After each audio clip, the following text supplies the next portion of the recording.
Okay, our next book is one that I have a lot of fun reading in class. It's called Enemy Pie. It's by Derek Munson.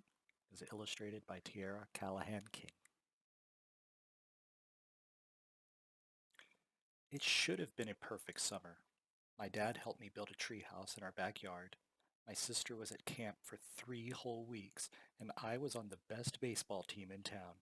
It should have been a perfect summer, but it wasn't.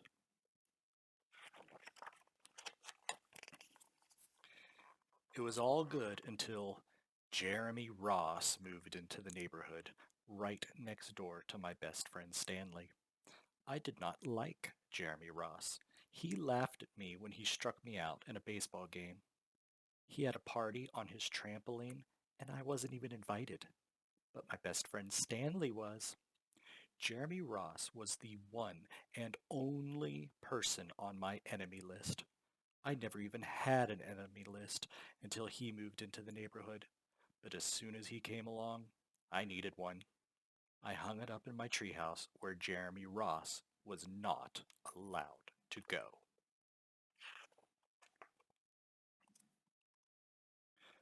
Dad understood stuff like enemies. He told me that when he was my age, he had enemies too, but he knew of a way to get rid of them. I asked him to tell me how. Tell you how? I'll show you how, he said. He pulled a really old recipe book off the kitchen shelf. Inside there was a worn-out scrap of paper with faded writing. Dad held it up and squinted at it. Enemy pie, he said, satisfied. You may be wondering what exactly is in enemy pie. I was wondering too, but Dad said the recipe was so secret he couldn't tell even me. I decided it must be magic. I begged him to tell me something, anything. I will tell you this, he said. Enemy pie is the fastest known way to get rid of enemies. Now, of course, this got my mind working. What kinds of things, disgusting things, would I put into a pie for an enemy? I brought Dad some weeds from the garden, but he just shook his head. I brought him earthworms and rocks, but he didn't think he'd need those. I gave him the gum I'd been chewing all morning. He gave it right back to me. I went out to play alone. I shot baskets until the ball got stuck on the roof.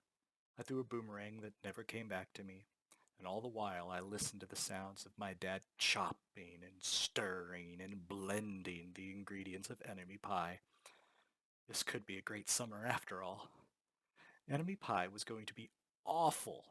I tried to imagine how horrible it must smell, or worse yet, what it would look like. But when I was in the backyard looking for ladybugs, I smelled something really, really good. And as far as I could tell, it was coming from our kitchen. I was a bit confused. I went in to ask Dad what was wrong. Enemy pie shouldn't smell this good. But Dad was smart. If enemy pie smelled bad, your enemy would never eat it, he said. I could tell he'd made enemy pie before.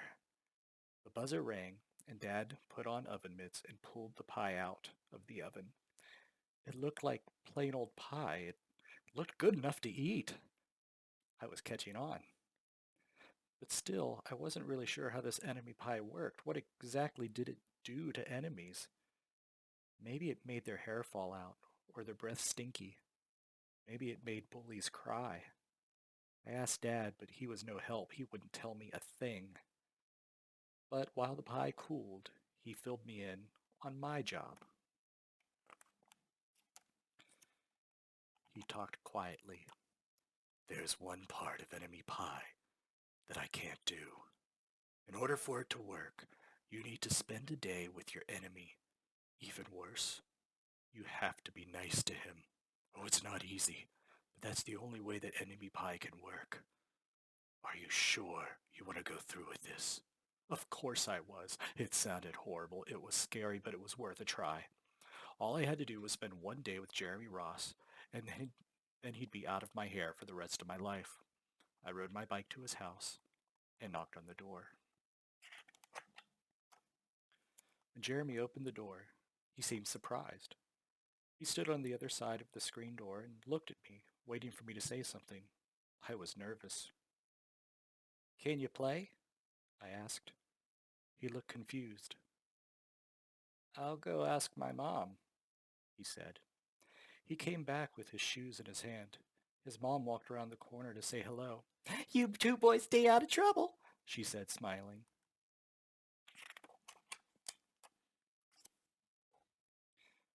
We rode bikes for a while and played on the trampoline.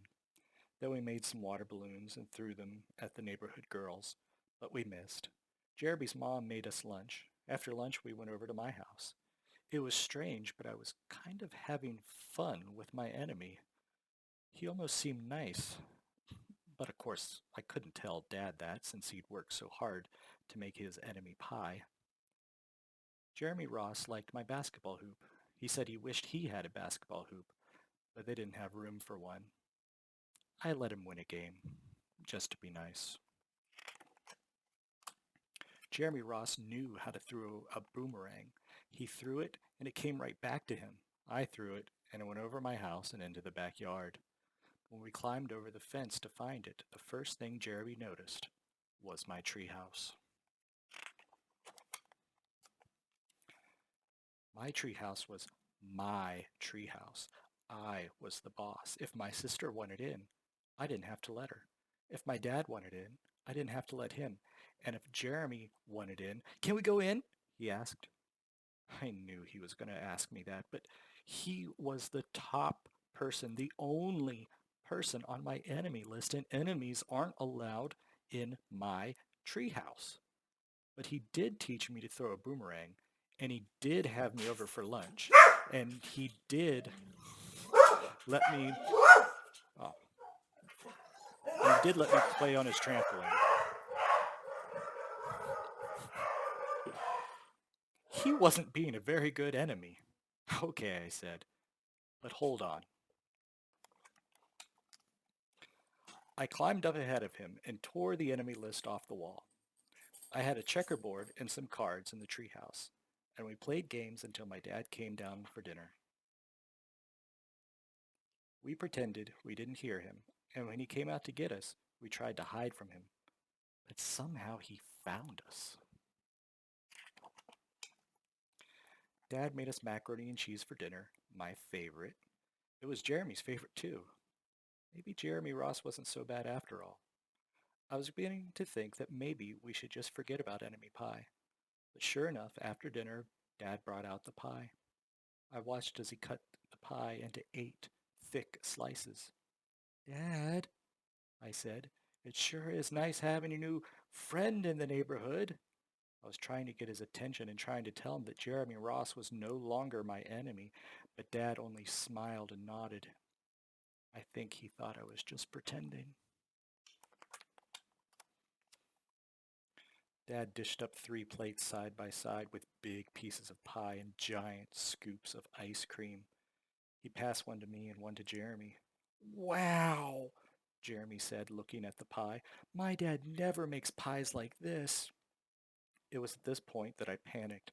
I didn't want Jeremy to eat enemy pie. He was my friend. I couldn't let him eat it. "Jeremy, don't eat it. It's bad pie. I think it's poisonous or something." Jeremy's fork stopped before reaching his mouth. He crumpled his eyebrows and looked at me funny. I felt relieved. I had saved his life. I was a hero.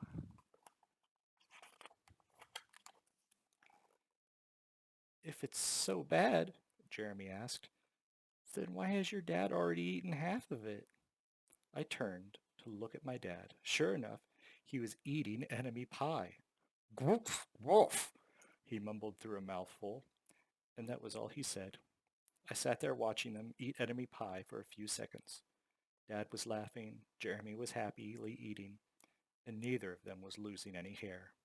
It seemed safe enough, so I took a tiny taste. Enemy pie was delicious. After dessert, Jeremy rode his bike home, but not before inviting me over to play on his trampoline in the morning. He said he'd teach me how to flip.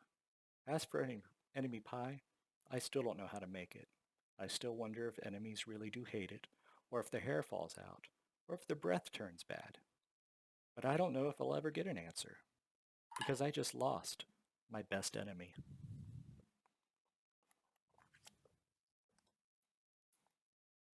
And it is often the more we get to know somebody and the more time we spend with somebody, the more we can appreciate who they are and hopefully even begin to like them and become friends.